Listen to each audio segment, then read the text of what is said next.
silakan Pak.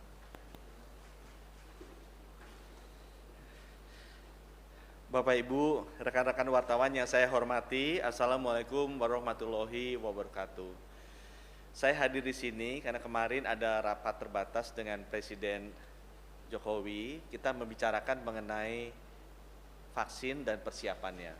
Kami diminta untuk mengupdate rekan-rekan wartawan mengenai progres kesiapan dari vaksin ini. Yang pertama ingin saya sampaikan, saya juga baru terupdate 4 hari ini sebagai Menteri bahwa sudah ada 507 tenaga kerja kesehatan yang wafat di masa pandemi COVID-19 ini. Jadi atas nama pemerintah, saya mengucapkan turut berduka cita, berbela-sungkawa, dan saya doakan semoga keluarga yang ditinggalkan diberikan kekuatan dan ketabahan. Rekan-rekan tenaga kesehatan ini adalah garda terdepan dari peperangan kita melawan pandemi COVID-19 ini, dan kami akan memastikan bahwa pemerintah melakukan segala sesuatu yang bisa kita perbuat untuk memastikan agar kedepannya pelindungan bagi tenaga kerja kesehatan ini bisa lebih baik lagi. Bapak Ibu rekan media, dari 269 juta rakyat Indonesia, kalau kita ingin mengejar herd immunity usia di atas 18 tahun, ada 188 juta orang.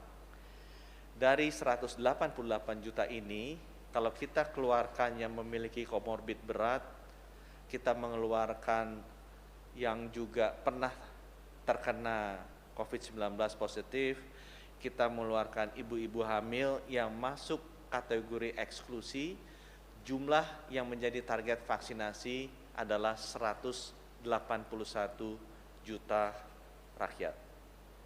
Dengan memperhitungkan bahwa satu orang membutuhkan 2 dosis vaksin dan juga memperhitungkan guidelines dari WHO bahwa kita mempersiapkan 15% untuk cadangan, maka total vaksin yang dibutuhkan ada sekitar 426 juta dosis vaksin. Ini adalah jumlah yang sangat besar, rekan-rekan media. Dan untuk itu, pemerintah sudah berusaha keras untuk memastikan bahwa kita bisa mengamankan jumlah ini. Sampai sekarang, ada 5 jalur pengadaan vaksin yang kita sudah tempuh. 4 diantaranya sifatnya bilateral dan 1 sifatnya multilateral. Dari 4 yang bilateral ini, kita sudah menandatangani kontrak dengan Sinovac sebesar 125 juta dan kita memiliki opsi untuk menambahkannya. Kita juga sudah menandatangani kontrak dengan Novavax untuk 130 juta, di mana ada porsi yang akan pasti kita ambil, ada porsi juga yang merupakan opsi. Ya, nanti saya jelaskan kenapa setiap kontrak ada opsinya. Ya. Yang ketiga, kita akan segera menandatangani kontrak dengan AstraZeneca untuk 100 juta dosis vaksin, sebagian firm, sebagian opsi, dan kita juga akan segera menandatangani kontrak dengan BioNTech Pfizer untuk 100 juta dosis vaksin, di mana 50 juta adalah firm dan sisanya adalah opsi. Kami harapkan bahwa finalisasi dengan AstraZeneca dan Pfizer bisa kita selesaikan dalam waktu dekat ini. Dan perlu kami sampaikan, jadi total sekitar 400 juta dosis vaksin, 100 juta akan didatangkan dari negara Cina, 100 jutaan akan didatangkan dari Novavax yaitu perusahaan Amerika Kanada, 100 jutaan akan didatangkan dari AstraZeneca itu perusahaan dari London, dari Inggris, kemudian 100 jutaan lagi akan kita datangkan. Pfizer adalah perusahaan gabungan dari Jerman dan Amerika. Jadi kita juga untuk menjamin resiliensi atau keterjaminan datangnya vaksin, sumbernya kita lakukan dengan 4 sumber yang berbeda.